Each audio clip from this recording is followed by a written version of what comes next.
Hi everyone, you reached Chronicles of the Gray Hair Diva, and this is your first time, welcome. If not, welcome back. For all of you out there, hit that subscribe button and the notification bell so that every time I upload a video, you will be notified. Hit the like button, chat with me in the comments, and when I get an opportunity, I will chat back. And share my video with your friends and family so that they can come to my channel and get to know me also.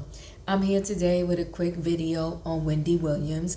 There's so many articles out there saying that Wendy Williams felt blindsided by her show producers getting Lisa Remy to fill for her in her absence. And I guess maybe she feels a little slighted about all of the people that are going to be on her platform while she is out, while she is not there. And I'm saying to myself, blindsided? They should have consulted you first. Let me say this. Love Wendy Williams. I've been a Wendy Williams fan way before her actual daytime talk show days. I've been a fan of Wendy Williams since she's been on the radio. Wendy Williams was known as the shock jock. Wendy Williams was big way before social media was such a phenomenon, such a big thing. So before social media, there was only certain ways and avenues in which you can get your information. It was either a newspaper, it was, just a regular search on the internet, or, it was the actual news that came on TV or some magazine, okay? So magazines were kind of like our social media, where versus now we can get things instantly. We don't have to wait for them to be on print. We don't have to wait to pick up a magazine to find out information that we want to know about celebrities or personalities that we love. So Wendy Williams was the grassroots beginning of that shock jock information, where you would get an inside tip on a celebrity that would be a wow moment, okay? So I was a Wendy Williams fan from way back then. Wendy Williams is no secret. She's told the world herself. She has challenges, issues with substance abuse. She even documented it in her documentary that came on the Lifetime Network earlier this year, or maybe it was the end of last year. I don't remember, but I did watch it. So it's no secret that she has issues with using substances, okay? Drugs, illegal drugs, and, alcohol. So currently right now, the producers have put out this narrative that Wendy Williams wasn't coming back when she was supposed to premiere her show in September due to her Graves' disease and, lymphedema and whatever else they wanted to say. I think they didn't want to address the elephant in the room that unfortunately Wendy Williams probably, the number one diagnosis that's really impacting her is the substance abuse, okay? So in the healthcare field, when someone has multiple situations going on that is causing them to be in the hospital, they list the primary diagnosis, then the secondary, and then everything else falls underneath. Well, her producers, they want to put out to us, COVID complications, her Graves' disease, and this, and that's what's causing her health problems. I want to flip it, and not because I dislike Wendy, because I love her, but I want to put as the primary diagnosis is the substance abuse. So normally when people have substance abuse, they get a little paranoid sometimes, they get depressed. They have a lot of negative emotions going on simultaneously, which causes them to lean towards the substance even more, and then really tank and go into a deep, dark place where they're not sure how to get themselves out of that place, and they really need help to get from that deep, dark, sunken place. So when someone's in a deep, dark, sunken place, when they're paranoid, when they think everybody is against them, okay, and then, jealousy issues arise, of course, they're going to think anything that people around them do is something against them. How? This is why I brought all of that up, to say, how could producers go to her in the state that she's in to get approval on who's going to fill in for her in her absence. I'm sorry, Wendy, but they don't owe you anything. Yes, your name is on the show, the Wendy Williams Show. But unfortunately, the reality is you don't own it. Even if you are a producer on your own show, you don't own it.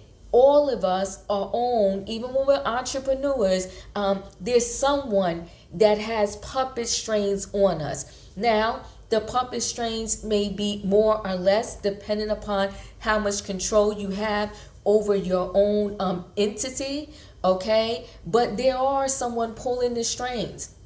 In Wendy's case, it's all of the advertisers that have paid money to advertise on her time slot, knowing that her track record is on a normal basis, she may pull in 500,000 or 600,000 or 700,000 viewers in one shot. So they take a chance and say, you know what, she's pulling in that many viewers. I'm going to pay XYZ dollars to advertise my product when her show goes on commercial, knowing that I can impact 600,000 or 700,000 people. So when she doesn't come for her own premiere, when she doesn't start her own show in September, all of those people that already bought their advertisement slot are now losing out because the amount of people that will watch a rerun versus a new show is probably significantly cut, if not in half, maybe even less than that. So now they paid for a prime spot and they paid prime money, but they're getting what do you call it?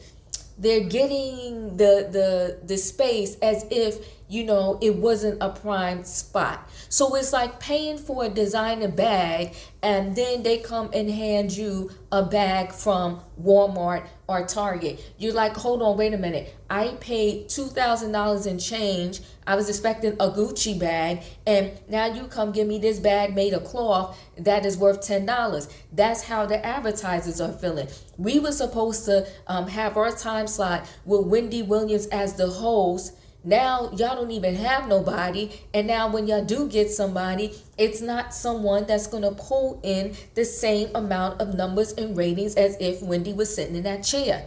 So Wendy's paranoid. She wants certain people, I guess, to replace her. Well, here's the thing. If she was in her right state of mind and she wasn't so paranoid, she would understand and know that her fans are loyal to the end. It wouldn't matter who came and sat in that spot in her absence. The minute she arrived back, the fans would be all over it and be there for her. Her fans are fans for life. And most of these celebrities, their fans are fans for life. If you ever notice when people are a fan of a certain celebrity, that celebrity can act a fool, a mugging nut fool, and they will still stand by their person that they love. They will make excuses. They will find reasons as to why their favorite celebrity did what it was that they have done. They'll figure out a way, but they will excuse away their celebrity's behavior just because they love them. Just like people say, don't mess with Beyonce, is because her beehive, they love her. And it doesn't matter what she does, what music she puts out, they're going to stand by Beyonce. And that's how Wendy Williams fans are, no matter what happens, no matter when she comes back to that stage, if she does, they're going to stand by her. So there's this saying that, people think, no one's replaceable. Well, everybody is replaceable. They will miss Wendy, but if you turn that time slot over to somebody else, eventually they're going to get used to that person, and they'll probably forget about Wendy, because people are a little fickle too. It's like you remember, but you don't remember. You give it enough time, and someone else will be able to fill that time slot. Now, will they be able to fill it as Wendy Williams? No. But will another talk show be able to come in that time slot and perhaps do well if they have the right format, right host, and right situation? The answer is absolutely yes. So the bigger thing is, what do I think and how do I feel about this narrative that Wendy felt like she was blindsided? Wendy, listen, you cannot do the job. You cannot show up for the job. I think everybody, all the producers, all the advertisers, they would have been okay with 2 weeks. Not happy, but okay. But you're talking about almost 2 to 3 months. That's not acceptable. Blindsided, what did you think? And listen, love Wendy, but you were not that great that they can sit there and do nothing for 3 months when they got advertisement people to please and put no one in that seat. And Wendy, if not Lisa Remy, who? And not for nothing. And I said Lisa Remy. I meant Leah Remy. If not for her, who? Who has the time to do it? And also I heard that a lot of people don't even want the job. They don't want to do it because they know how Wendy gets pissed about whoever is filling in for her. And they also, I heard, do not want to do it because they know when a guest host is in that chair, the ratings are low. Do you want to be connected to hosting the show and the ratings were low? That's not going to help you get a job with somebody else. So nobody even really wants the job. Wendy, having someone sit in your seat while you're not there is saving your show. Because if you continue to show reruns, they may just say, you know what, let's cut our losses and just shut this whole production down. Anyway, guys, chat with me in the comments. And when I get opportunity, I will chat back. Let me know, how do you feel about this Wendy saying she felt blindsided? Blindsided? You're not ready to do the job. Chat with me, guys. Don't forget to hit the like button, and I'll see you in the next video.